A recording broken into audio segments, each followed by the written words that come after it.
Okay, well, good morning everybody. We'll start with the beginning. My name is Anne Snepvangers now, but at that time it was Annie Rosen. I was born, there's a piece of paper too in the book here, in the first one. I was born on the 21st of July 1934 in a little place called Geleen, what is in the Netherlands. Yeah. That's okay. Now, I don't know if you can see it from there, but anybody who's seen the map of Holland knows it's very small. This is all there is. A little bit. That's where I lived, there in the bottom. Tiny point, about 10 minutes from the German border, 10 minutes from the Belgian border, or 20 minutes from the Belgian border. So close to everything, really. And if you think about the Netherlands of small, it fits 188 times in Australia. So you know the size of it. It's very, very small. The population at that time, I don't know, I think it was about 3-4 million. But over the years, of course, it's bigger and grown. I'm an only child, mom and dad. That's me. Isn't she cute? That's my dad, that's my mom. And that's my mom and dad in time of the war, or just after the war. And I know I'm standing in front of you here. I'm 7 here, 6 here, and 7 there. So this is more or less the war years that I was. Pardon? Yeah. So, I was 6 before it all started, but it really started to rumble in about 1938. I was very young. There was a lot of talk about war going on, but I didn't understand it all. You're 4 and 5, it's just, you just listened, so nothing happened. But there was something going on. And then about 1940, on the 5th of May, one morning I woke up about 5:30, and there was a terrible lot of noise outside. Mom and Dad were already up. So I got out of bed and they were on the front door. And there were hundreds and hundreds of planes. You couldn't hear yourself from the noise, terribly noisy. And tanks and everything came down the road of the Germans. And that was when it all started, 5 years of misery, really. But I still didn't understand it. It was different, and I knew everybody was scared, so you just take it all in stride. Dad was very, very angry man. But I didn't realize then, but later on you do. The hate of the Germans, what he had at that time was just, I couldn't understand it. It was terrible. But with all that, going back, my name is Annie Rosen. And quite often people ask me, are you Jewish? Or because it sounds like a Jewish name, it is a Jewish name. As far as we know, there's no Jewish in my family. If there would have been the slightest hint of Jewish in it, I don't think I would have been here. But after the years, I went back to Belgium, but I couldn't find anything. That was in 1967. And so we got through that. So it all started 5-6 o'clock in the morning, a lot of noise. Next door, my neighbors, they had about 9 children, everybody was staying. You have to picture that the houses, we lived on the main road, so all the houses were connected to each other. There was no gardens in between, there were no gardens on the front, they were at the back, so that's house.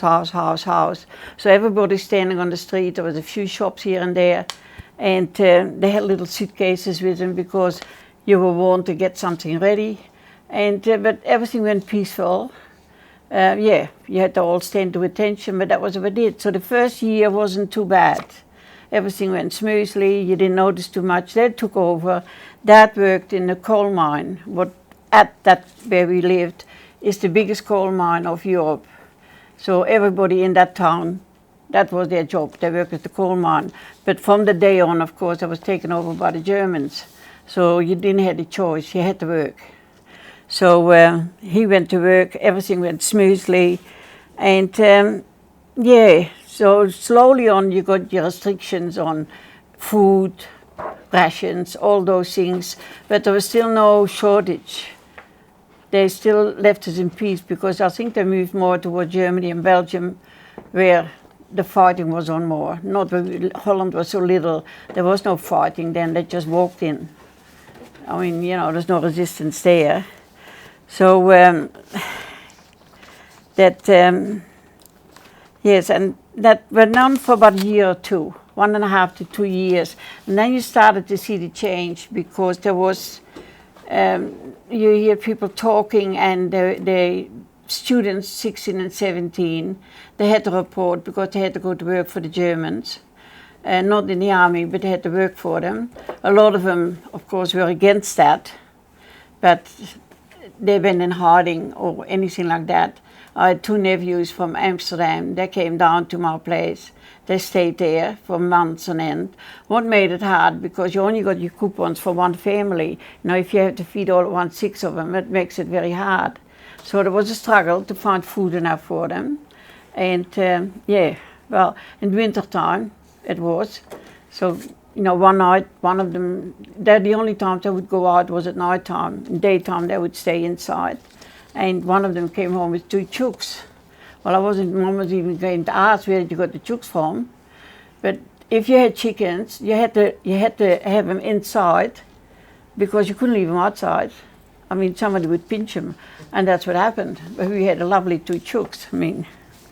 But yeah, so that went on for a little while.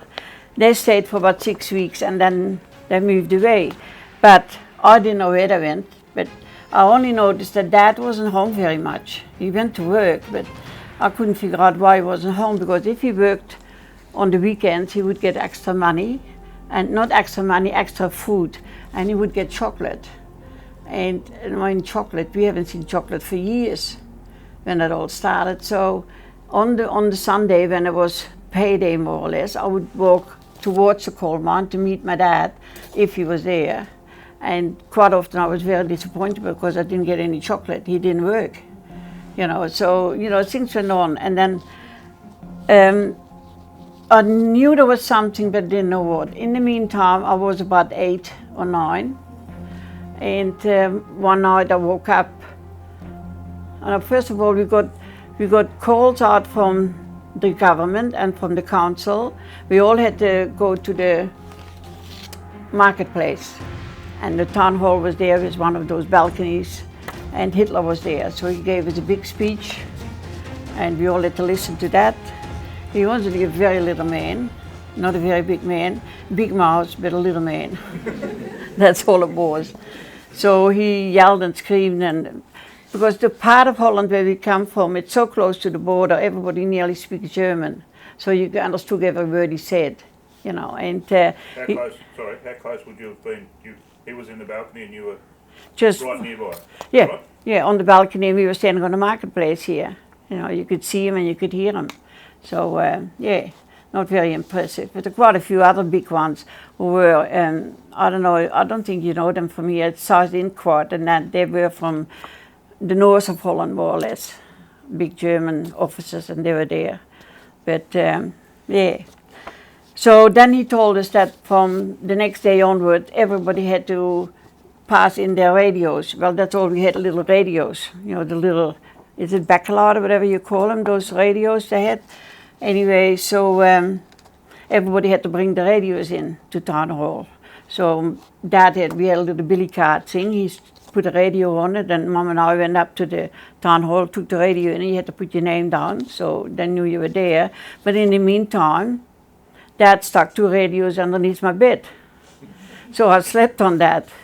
And then at night time, what I didn't know, he would take it out and listen to the BBC London or Radio Orange to get things.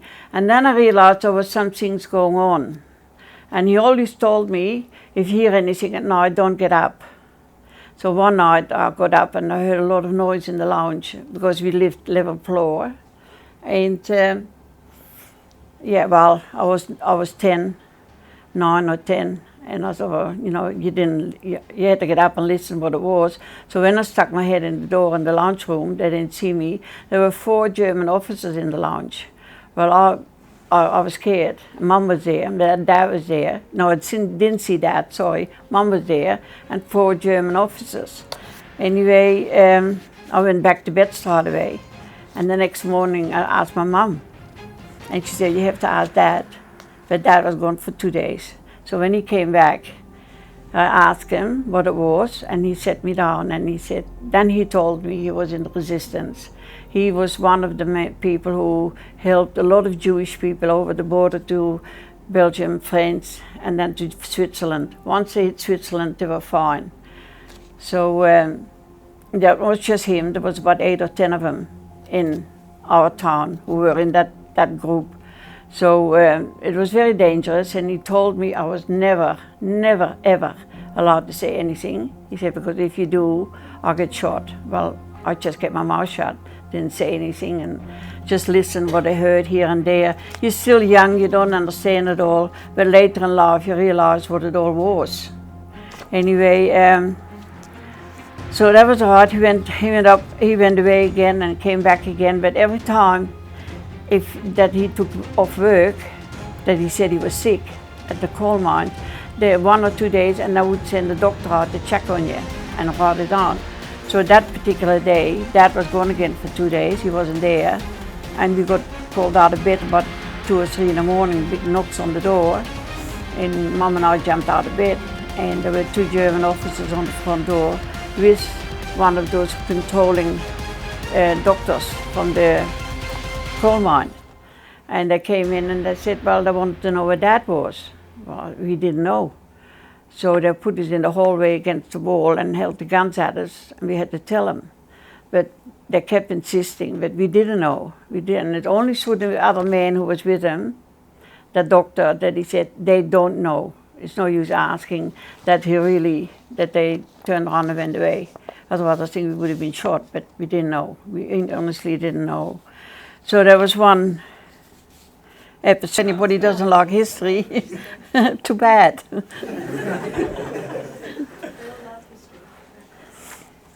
So those German officers in your land room were not German officers? That's what I wanted to say. Those German officers was my dad and a couple of other guys. So they had their uniforms, and that's how they took a lot of the Jewish people over to the borders. That's one of the things what they did. Or they somewhere you know, just confiscated a lot of coupons, like food rations and all that, because whatever you did, you needed food. And like we only got food for 3 people. It was Mum, Dad, and me. But if there was, say, 6 people, you were in trouble because you couldn't get anything. So yeah, they played with their lives, but there was such an enormous hate at that time. It was just, you know, unbelievable. Anyway, that went on for a little while, and then it started to come from England that they started, because if you here is, can I walk? Yeah. Can you see that from here? See, here we are, and there's Germany. Now, this part of Germany where we live there, that is all coal mines and factories, and it's where Cologne is. There's a lot of coal mines and all that stuff. So, and big factories. So the Americans and England were really after that. It was more the English in the beginning than the Americans. They came later. But they started to do the air raids. And every night they would fly, and they had to fly over our area to get to Cologne, where they had to be and drop the bombs. So you would go to bed, and then once a night, most of the time once, sometimes twice, the sirens would go off, and everybody had to get out of bed and got into the cellars and wait till it's over, and then you would go again. But because there was what do you call it? A curfew. There was a curfew, 7 o'clock at night. Nobody was allowed outside, not on the door, nothing. Now that's okay in wintertime when it is 4 or 5 o'clock and it's dark. But summertime in Europe, in Holland, it's 10 o'clock before it's night time. You got daylight till about 10 o'clock. It makes it very hard. So what we did, and the houses, there was 4 or 5 houses where we were here. There was a shop next door, what was a brand new building. But this was all connected, but those houses were older ones.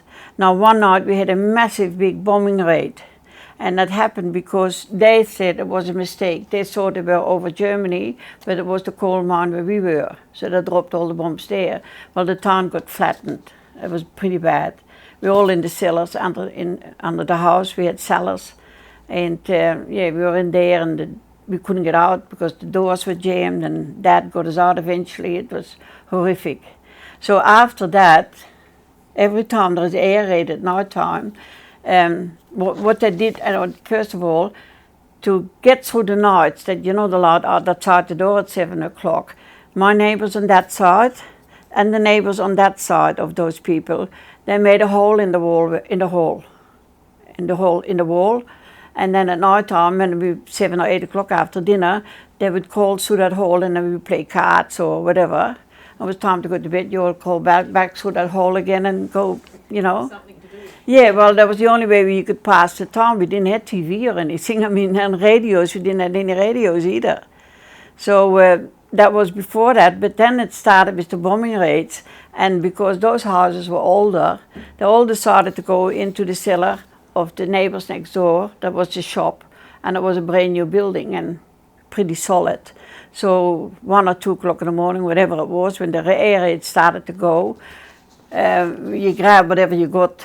It was your bed, you sometimes half the time you kept some clothes on because you knew you had to get up anyway. And then you would crawl through that hole to through the other one, get in the cellar. There was all the people. So just picture all those. There must have been about 15 people crawling through those holes in pajamas and clothes and bags and into the last one. And then usually we had food with us. Somebody would cook something or a soup or whatever. And then we were in the cellar for about an hour, 2 hours, and then back again through the hole, and you go back to bed. I mean, it was we kids thought it was quite exciting and quite funny, but it wasn't that funny, really. Yeah. So that bombing raid was pretty bad. A lot of people died, and because in the cellars, every house has a cellar in Holland, in Europe. I don't know now, but most of the time they did, because there was no refrigeration. We didn't have fridges, so that's where you keep your food and your potatoes and your apples for the whole winter. They stay in there, so that's where you keep everything cool. So that's what you use as, for safety. But there was air vents.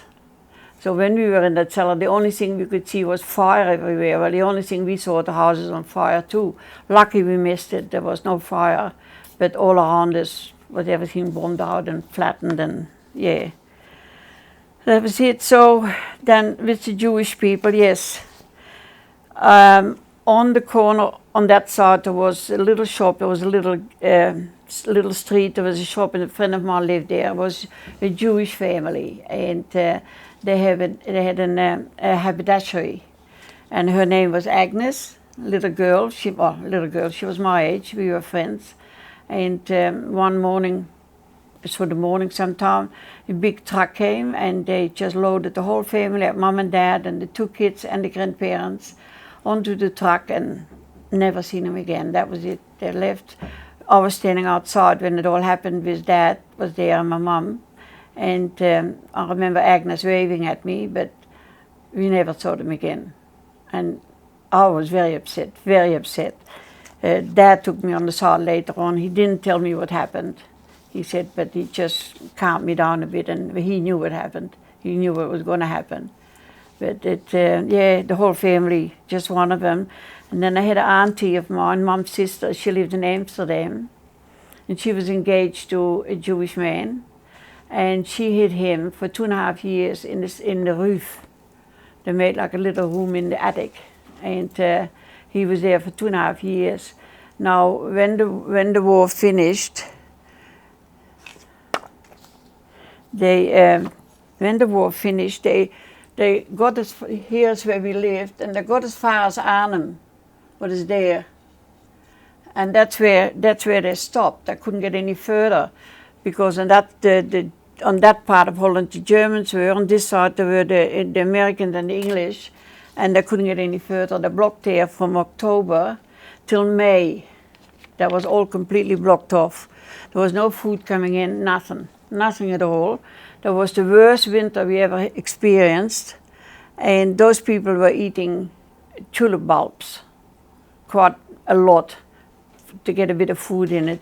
Trees, whatever trees they could find, they would chop them down, or furniture, whatever, would get a chance, because it was so cold and there was nothing available. A lot of people starved from starvation, they died. When it was all over, my dad got a truck and took some food up with a few other soldiers.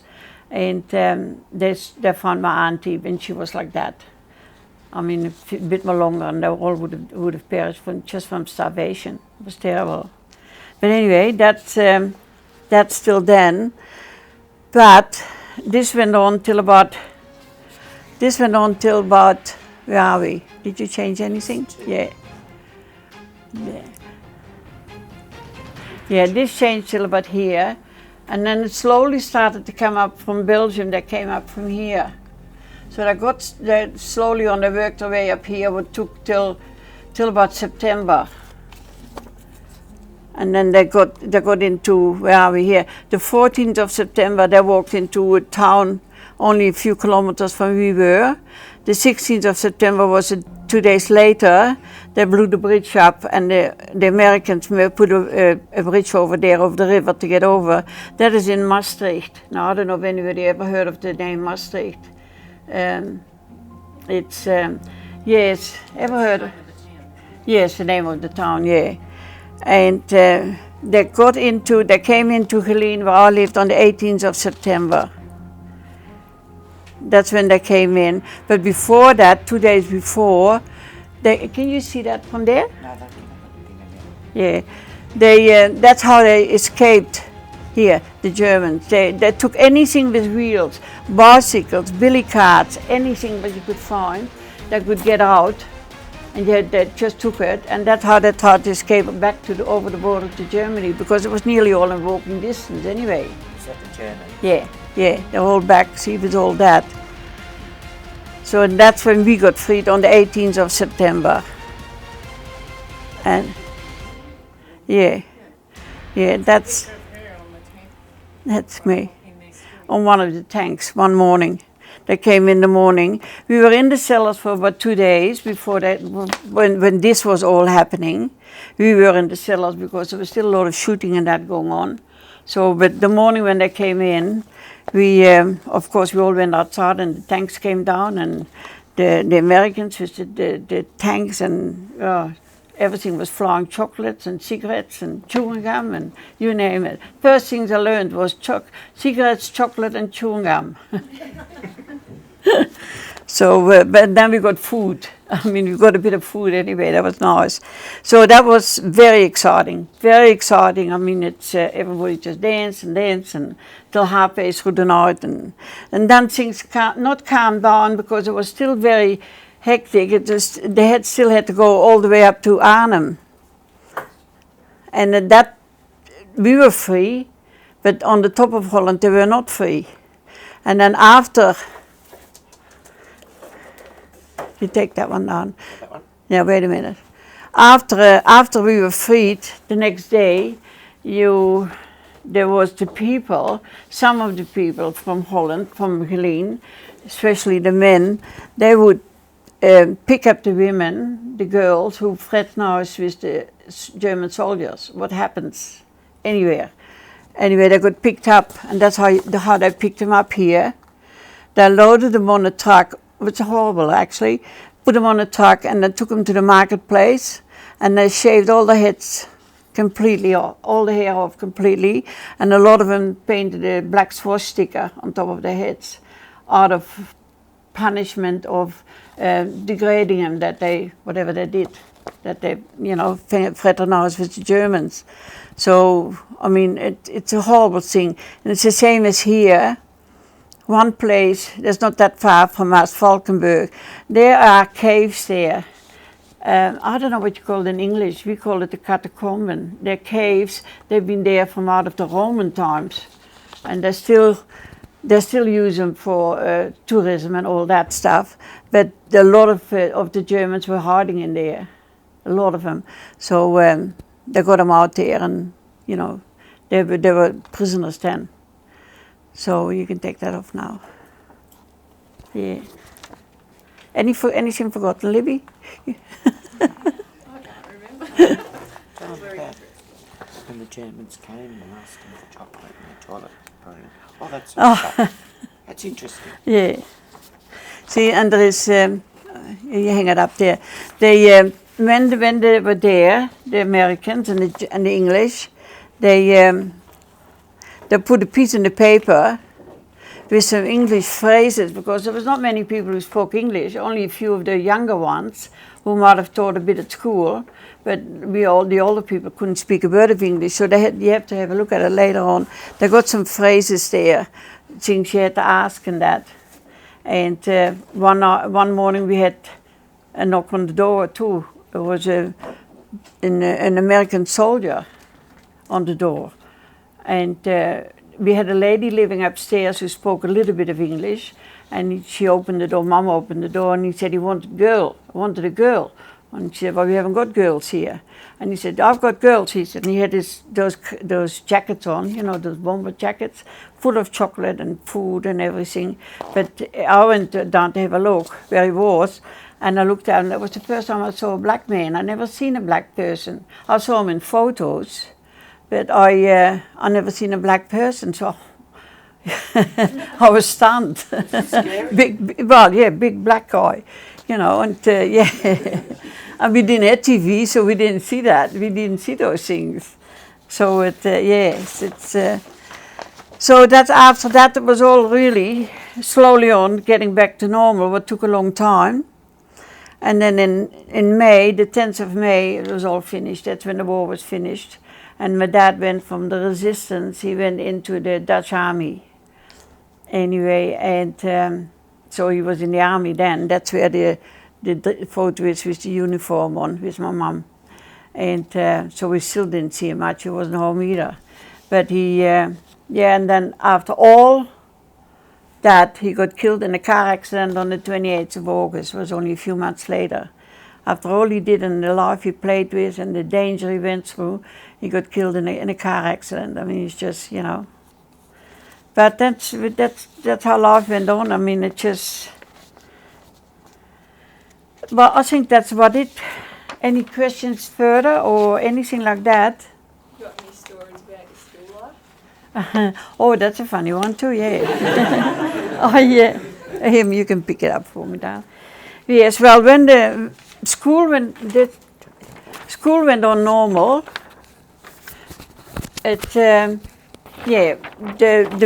where school was, I had to walk a half an hour to school in the mornings, and then lunchtime you didn't stay at school, you had to go home again, so there was a half an hour back home, you had a half an hour for lunch, and then a half an hour back to school again, and then when it was finished at 4 o'clock you had to walk again a half an hour.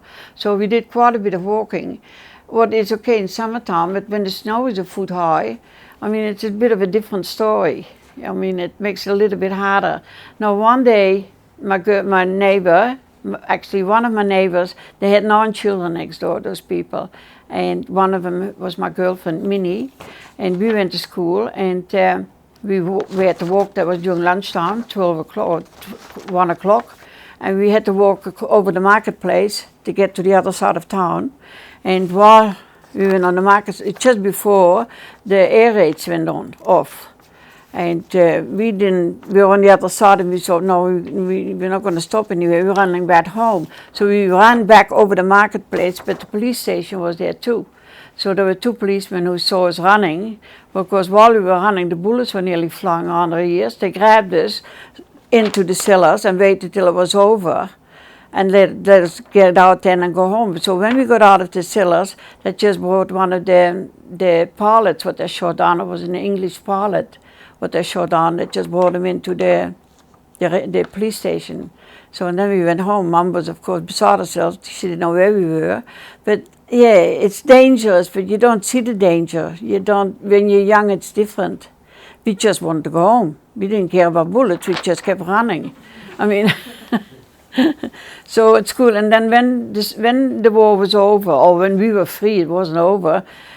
All the people had to have soldiers billeted in. If you had a room vacant, you took 1 or 2 soldiers in. We had 3.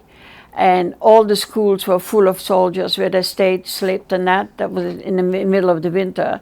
And so school was not there. So we had 2 or 3 days school, but we had it in a hotel.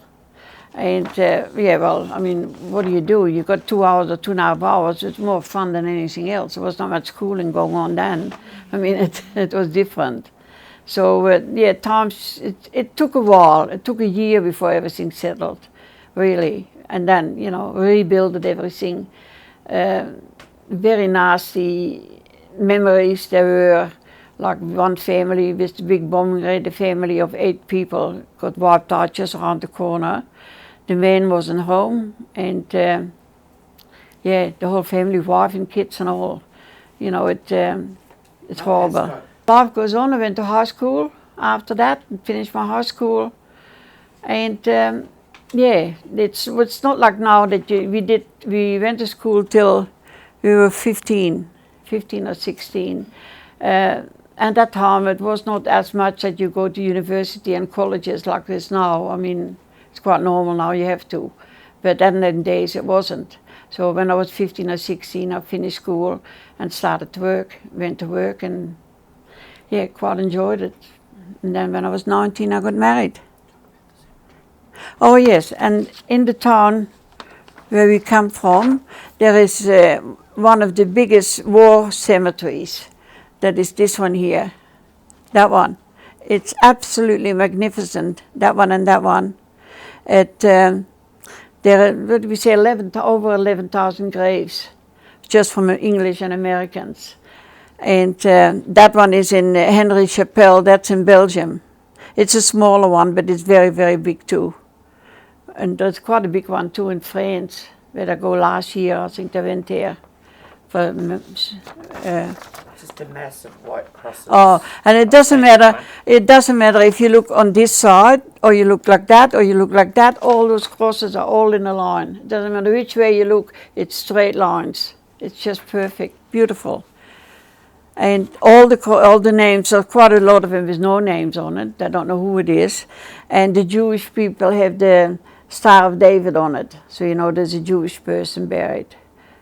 But yeah, it's really worthwhile seeing that, because every time we go back, we usually go and have a visit and have a look at it. But it's very nice, beautiful, beautiful. I think that's about it so far. Questions? Did you ever learn more about what your dad did? Sorry? Did you ever learn more about what your dad did? Yes, what he did was about in the group was about 10 or 12 of them.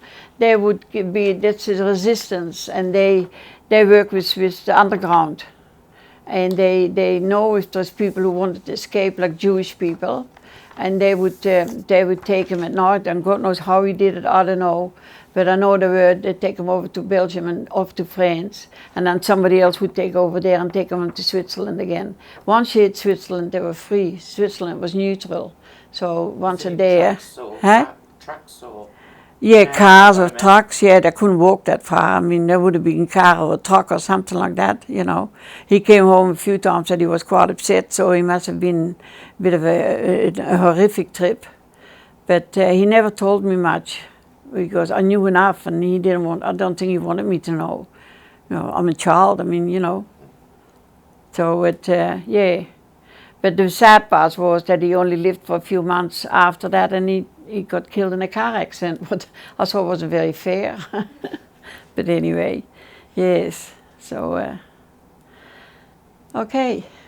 That was your history lesson for the morning. When you were at school and the Germans were in control, did they try and influence what you were taught? No, not at all, no. No, I can't say that. They were perhaps in the bigger cities, but not in the smaller towns. We didn't have trouble like that. As I said, the first 2 years it was pretty calm.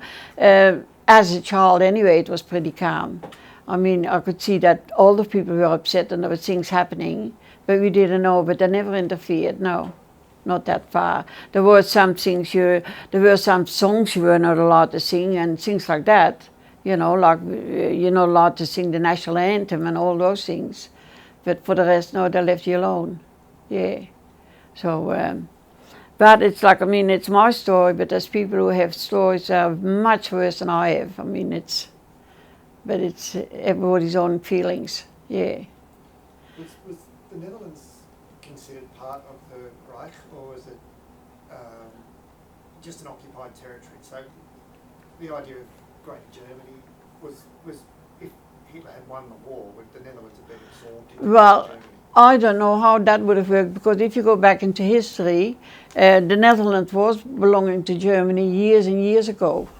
You know, you go about 100 years ago or more. It belonged to Germany, it belonged to France. At one stage the Romans were in there. You know, Spanish it's... as well. Pardon? Spanish. Yes, that too, yeah. It's belonged to everybody. So now you got, yeah, it did. So now you got a part of Holland actually here that is, that belonged to France at one stage, where we are here. So they broke away, and at the moment that's where they speak Flemish, because they don't want to speak French and they don't want to speak Dutch. So they decided they have Flemish. I mean, it's and yeah. It's close to Luxembourg actually. But if you go back in the history of it, it is amazing. It's absolutely amazing. And Holland here, it's here. This is Zeeland. They call this. That's all islands from Holland here, and this is the North Sea. Now, if you take Amsterdam is here, Amsterdam is built on water, because it's all reclaimed land or water, land from the ocean. Now, they had a massive big flood in 1943, and we had a big one in 1953 when I was married 2 days, and the dikes broke here somewhere. And all this was all flooded. Thousands and thousands of people died. I don't know how many. And so then they decided they had to work something out to save that land. So what they did was they built it, they call it the Delta Plan. And it's something absolutely original. They built some sluices, what do you call it? You can open and close them. Locks, something like that. Well, that's what you picture it like here, a lot of them. So if the tide comes up and it's very rough ocean, they lock this all off. That gets completely locked off all and all. And the Dutch are the only ones who did those things. Here, this is an ocean, inland sea, here, but this is all reclaimed. There's all cities on it now. That's all land from here. That's all land now. So there is a saying in Holland: God made the world, but the Dutch made the Netherlands. So they're very, very amazing with their waterworks, actually. Yeah. Very good. Talks about what they did there. Anyway, and I was there one morning and with my mum, and the man himself, he said, "Have a look at this." And Mum said, "What's that?" He said, "That's toilet paper, have a look at that." And we never seen it, because in them days you had newspaper which you cut into strips and hang it on a hook at the toilet. That's what we used. That's what we didn't use. There was no toilet. And they had that beautiful soft tissue paper in packs. Well, we thought it was an absolute a crime to use that.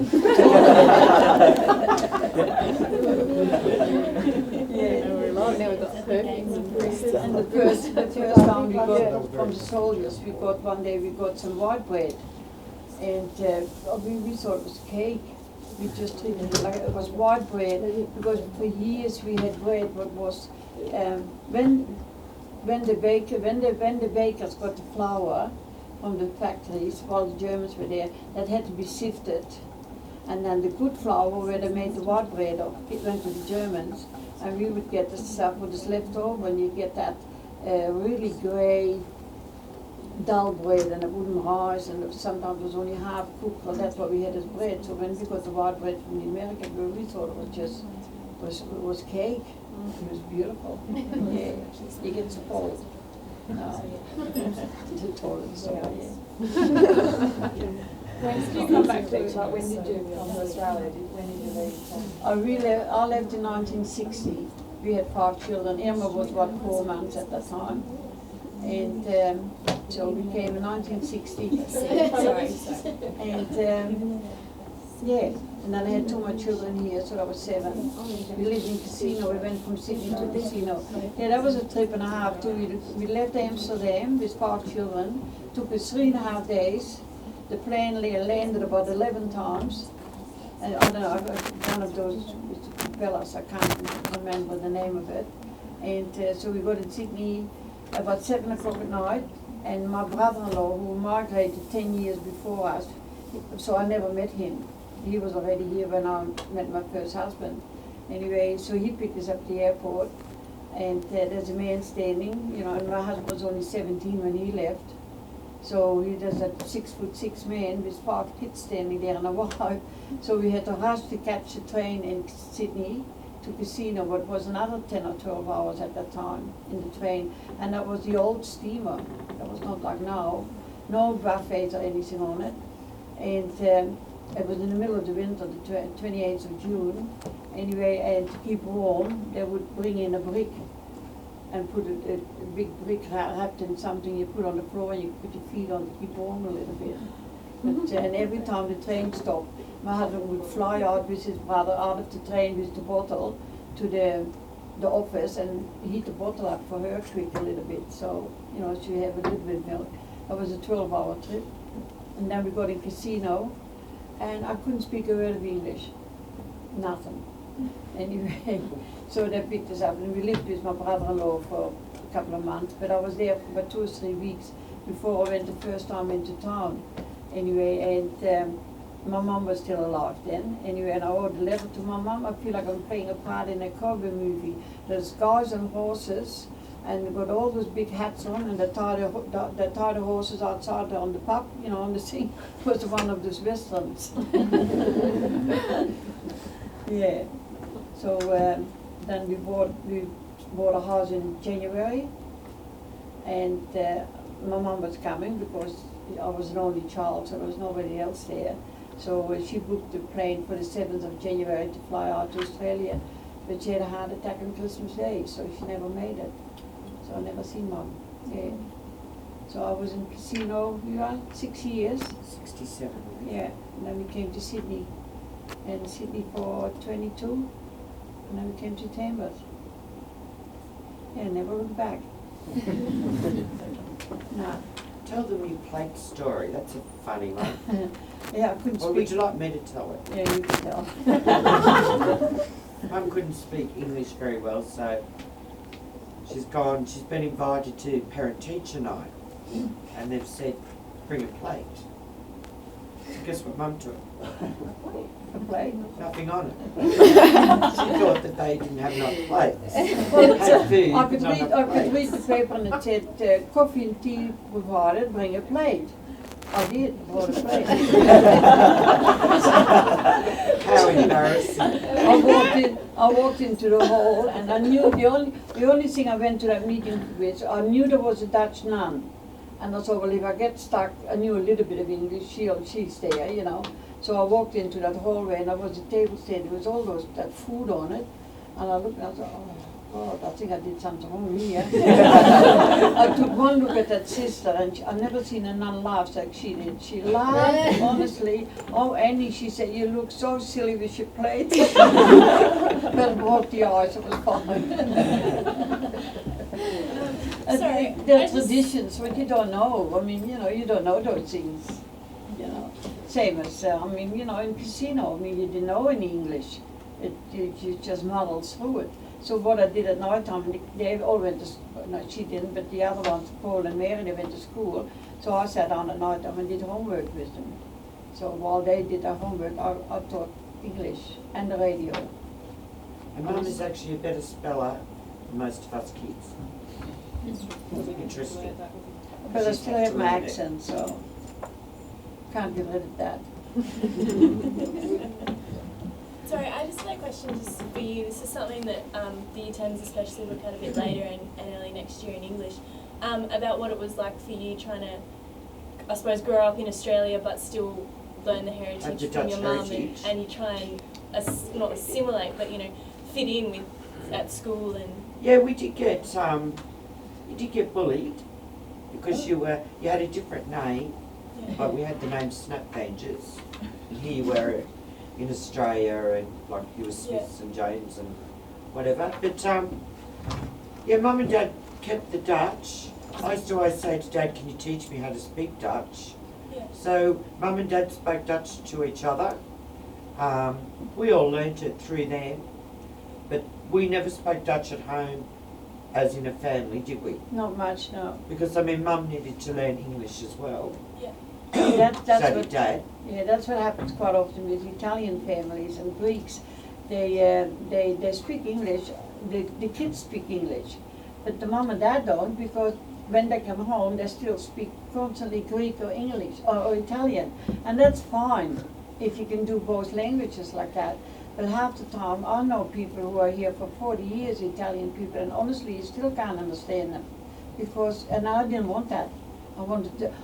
I know I've got an accent, and sometimes I'm in trouble, or I can't find a word, or I have to repeat it 6 times before they know what I mean. I mean, it happens, but It's been a funny life, I must say. It is. She does make us laugh. Oh, I make some blunders, yeah, never mind.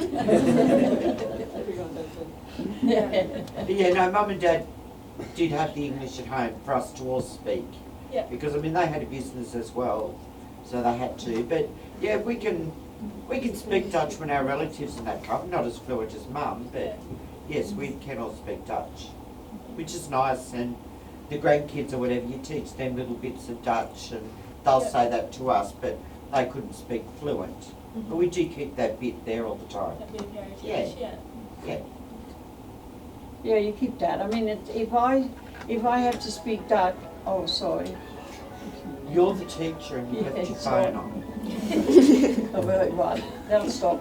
When I was, We might have to confiscate it, I'm sorry. In that bucket at the front door. yeah, and now you lost me. I forgot what I Yeah. wanted to say. Did the phone did that one? Yeah. No, but when I have to speak Dutch, I have to think. I have to think in my brain, put it from English into Dutch. But if my family comes from Limburgh, where I speak a dialect, I don't have to think, it just flows. I don't have to think at all. Because in Limburgh, that little spot there in Limburgh, there's about 56 different dialects. And if I speak my dialect, the ones in Amsterdam haven't got a clue what I'm talking about. But the Dutch is the main language. That's what you speak at school and shops everywhere. Their own dialect. But all those little towns around, they all have their own dialect. So if I'm somewhere and I hear say, oh, he comes from there and there, or he comes from there, you know the dialects. That goes by itself. The English, Dutch, I have to think. The worst is writing a letter in Dutch. I find that very hard, because they laugh in Holland when they get one. That's it, usually back to front. But then no, anyway. See, the place Mum was talking about on the map, Sittard, is probably from like here to Nemmingaraway. But there's 2 different dialects, and you can hardly understand that to the dialect that we learned. So yeah, it's just quite interesting how the space. Our dialect is very similar to German, isn't it? It is. Yeah. It's nearly 50% German. Yeah. Like not the German, for example, what they speak in Bonn. But if you go to Cologne, that's more the German we speak. And South Africans. Yeah. And South Africans, yes. Yeah. Well, yeah. That belonged to Holland, didn't it? Mm. For a while, anyway. Yeah. But Brittany's, where did he come from, Ian? He comes from South Africa, wasn't it? Yeah. Yeah. Yeah. Yes, well, any more questions? Could you show us with your dialect? Pardon? Could you show us with your dialect? So, He wants you to speak your dialect. oh, my dialect. Nou, dat kent toch niks van gestolen en gestolen. And you don't know what she said. No. It's all good. Oh, you wouldn't understand what I said anyway. If you ask her something, she'll tell you back. Anyone going to ask? Hey? How old are you? They're asking you got to answer back in Dutch. Ja, ik ben 81 jaar. 81 years old.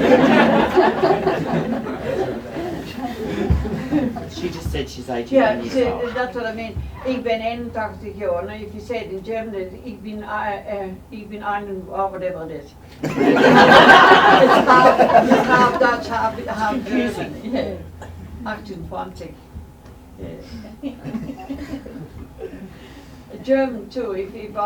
If I'm with somebody who speaks German, a few hours or a half a day it would go.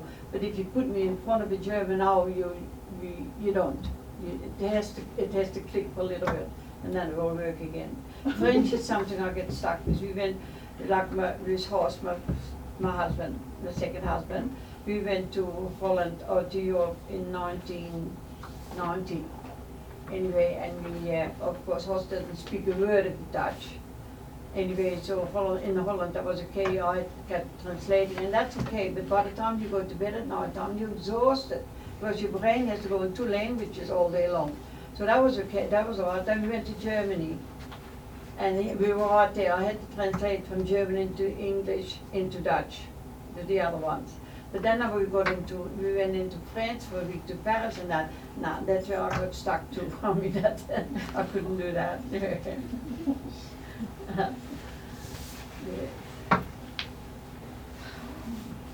No, any more questions? No?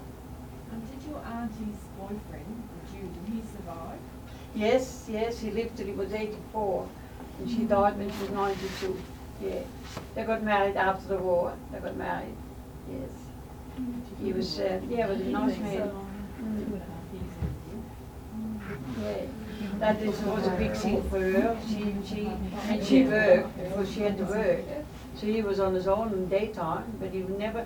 At night time, we would come out sometimes and go out at the back outside a bit of fresh air and that. But she had him for 2.5 years. She had him. Yeah, because we didn't. And the last year there was complete lost contact with the family because we were all in Limburgh. She was living right in the north, and we didn't know if they were alive or dead. We didn't know till my dad went up in the truck and found her. So yeah, they're very lucky, very lucky. How did she get enough food for both of them? Yes, well, that is, you try to get it on the black market, and if you work with a bit of money.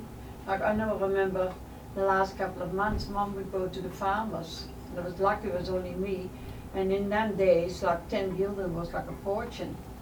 And she would get from the farmer, she would get 1 egg, she would get that much butter and a half a bottle of milk for $10. 10 gulden in that time. There was a lot of money in them days, a lot of money. After the war, those farmers had the biggest farmhouses, I tell you. They did well. Anyway, so and then of course there was only me and Mom and Dad. Yeah, I've never been hungry, I have to admit it. I think Mom might have been a few times that she didn't have enough to eat, but we managed. But but fancy things wasn't there, like chocolates or any. I remember one of the American soldiers gave me a piece of chocolate one day when we were home, and there was more than energy chocolate there, but the blocks are about that wide and about that thick. And we didn't have sold the chocolate for years. They bought all that stuff. That's why we learned secrets for Daddy, secrets for Papa, chocolate for Mama, and chewing gum for me. It's on that cardboard there, some of the sayings that they learned. That one there. Things that they had to learn for those 3 English guys. How much control did the Germans have up in your town? Did you see them a lot? Yeah. They had complete control. You couldn't do anything. You had to ask permission for everything, whatever you did. It was through the council, and in the shops and that. I mean, you only barely could buy whatever there was. There was never anything extra, bread, milk, just the normal things, and veggies and that. But in the summertime you can grow them, so that was lucky. We had that, but it made it very hard. But it's like I said, if you like Dad was in trouble, well, he wasn't in trouble. I mean, he helped people. So there was more anxious and worries at my place, perhaps at somebody else's place. Yeah. They lived a normal life, and Yeah. it was very restricted, but they didn't have the worries and the anxiety that we had, what Mom had anyway. So they still allowed the Dutch police to work and do their job, or did they? No, they had to work, they did their job, but they had to work with the Germans. Yeah. You know, they would say, for example, one day they had my next door neighbors, their eldest son was a priest in some college a bit further away, but he came home one day for a few days, and there was the curfew at 7 o'clock, but he was about 7:30 or 8 o'clock, he was just standing on the front door a bit to get a bit of fresh air. In the summertime they picked him up, and they took him up to the station. Not the police, the Germans picked him up. So then they took him to the station, so the police is there, and then they talk to him, and then they let him go. You know, they could work a little bit with him, because it was so easy to keep that man. But if you were there at 10 or 11 o'clock, they would have picked you up, and yeah, sometimes you wouldn't come back. We had one friend who was in a concentration camp. They picked him up, and he got out eventually because he was diagnosed with TB. I think they call it consumption or something like that years ago. Anyway, they let him go, but he was really pretty badly treated. Yeah, he had like his back, I've seen it at home, his whole back was full of where they put out the cigarette butts on his back. And he had Was he Jew? Pardon? Was he a Jew? Pardon? Was he a Jew? No, not a Jew. And he had around his stomach, he had wounds around his stomach. Anyway, and they asked him that for the new things, whatever it was, and they put a rat in it. And that rat tried to get out of that and bit him in the stomach. Shocking. What did he do wrong? Why did they? He was outside after curfew. Okay, curfew breaker. Yeah. So when you're told to be home by 7, make sure you No, it are. was the SS and the We'll Gestapo. get the rat. Yeah. Yeah, they're the worst. Yeah, they were the worst, yeah. So you were aware of the concentration camps? Yes, but I didn't know how bad they were. I didn't know. I was 10 and 11 at the time. So I didn't know really how bad it was. Later on you found that out. They But were that, in Holland, weren't they? yeah.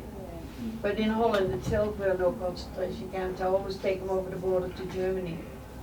So there's quite a few where we are, only just over the border was one. And then you got further in, you got further one, you go to Dachau and all those places. You know, but yeah.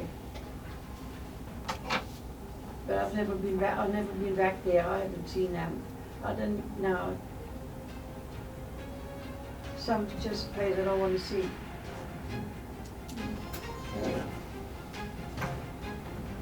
Were the Dutch forced to work for the Germans? No. Yeah, that's like boys of 17, 18 students, they all had to report, and there was forced labor. They had to go work for Germany. Well, a lot of them had to, but quite a lot of them, they went in hiding. And that's what 2 of my nephews did.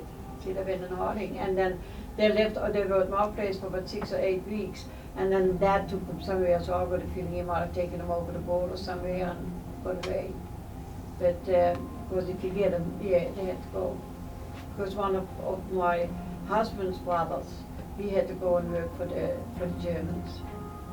And then but that was not in a camp, that was like work, really work for them, yeah. In Germany or? No, not always. They owned everything in Holland, so it didn't matter where they worked, as long as it was for them. At the coal mines, anywhere. Like Dad was working at the coal mines, and that was all taken over by the Germans. But if you didn't work at the coal mines, they would come and pick you up anyway. You know, so you didn't have any choice. There's no choice in that.